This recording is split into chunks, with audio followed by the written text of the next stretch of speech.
have such a weak spot. Like, he's very much like the suave blonde playboy. Don't kill me, don't kill me.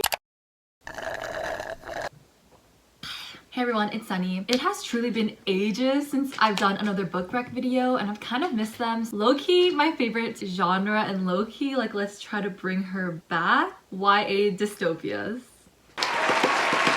Like, where did the hype for this go? Like, I kind of missed that era. Like, a rare aesthetic. 2012 YA dystopia hype. Dystopia is actually one of my favorite genres. I don't know, I just think that they're so fun to read. And I always like to play the game of like, if the apocalypse happened, would I survive? If I was in The Walking Dead, what would I be? I would probably be the well walker, honestly. Okay, so the first book, I have to recommend it. So much nostalgia attached to it, and I think that it kind of came out in the tail end of when the YA dystopia hype was like coming down. So it had a little bit of hype, but I'm here to hype her some more. It's Legend by Marie Lu. This is a trilogy, such a classic like YA dystopia world, and we follow two protagonists, dual POV. One is a girl named June, who is the government's best soldier, and one is a boy named Dae, who is the government's most wanted criminal. There is of course a romantic love story between them. It's like secret identities, it's enemies to lovers, it's like cat and mouse game. On top of that, you're figuring out like conspiracies, the government, about a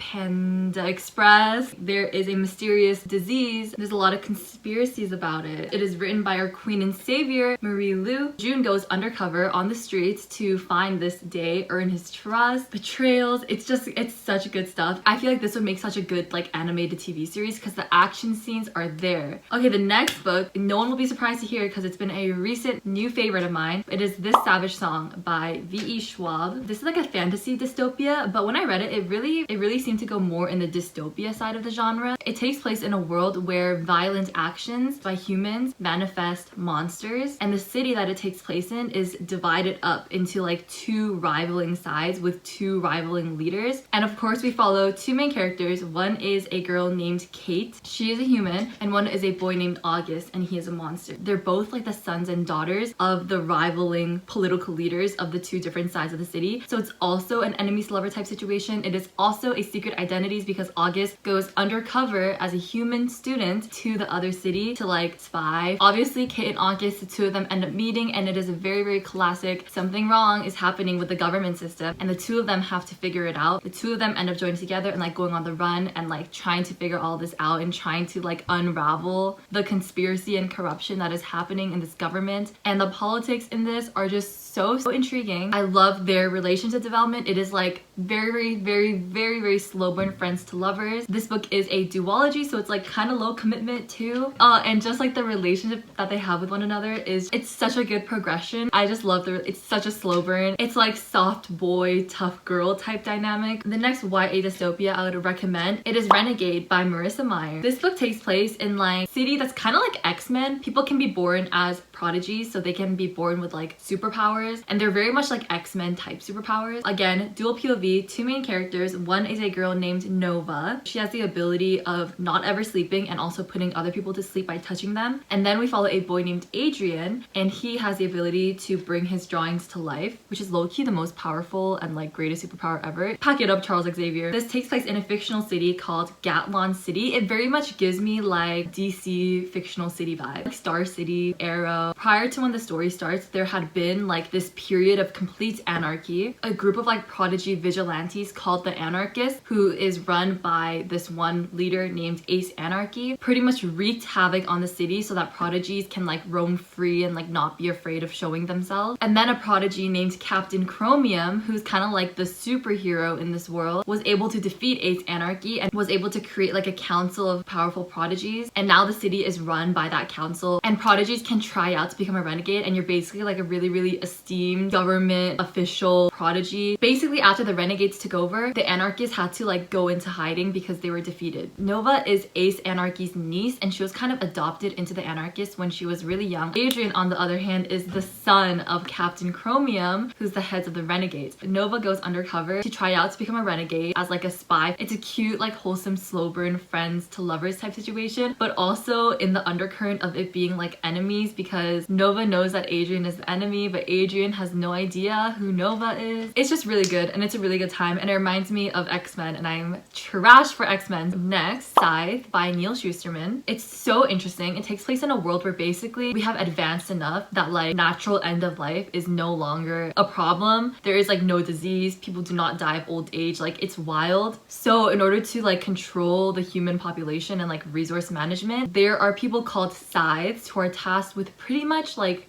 murdering people like systematically. We follow again two characters, Citra and Rowan. So they're being trained to become scythes, but it's like a competition enemies to lovers trope where both of them are training to become scythes, but only one of them can and the other one is going to die. This book is fat too, but it reads so quickly. Anyway, Scythe by Neil Shusterman. Highly recommend. Okay, so the next YA dystopia series that I would recommend, The Lunar Chronicles by Marissa Meyer. This is an oldie but a goodie. Something quick to read that's just like a fun time. Every single book is kind of like a retelling of a famous fairy tale. The first book, Cinder, is a retelling of Cinderella. Second book, Scarlet, is a retelling of Red Riding Hood. Third book, Crest, is a retelling of Rapunzel. Fourth book, Winter, is a retelling of Snow White. And then there are also like novellas and like spin-offs and stuff like that. Personally, my favorite are the middle two, Scarlet and Crest. Each one follows a different main character and a different love story. And then for each succeeding book, you see like cameos and stuff from previous characters. And in the end, all of it connects and all of them meet each other. So it's kind of cute if you want like Easter eggs like that, you know? But yeah, the first book, Cinder, it takes place in the future in New Beijing. And Cinder is like an engineer. She's like a mechanic. She ends up fixing a droid for the prince of New Beijing named Kai. That's how their love story starts. Again, there's like corrupt government stuff happening because there's like a plague in the city. Cinder's like having to figure that out and like seeing all the secrets. And Cinder's actually a cyborg too, which is very stigmatized. Okay, and then the second book, follow our main character. She's a girl named Scarlet. Her grandmother goes missing, so she basically is going to try to find her grandmother, and she has to like team up with a random guy named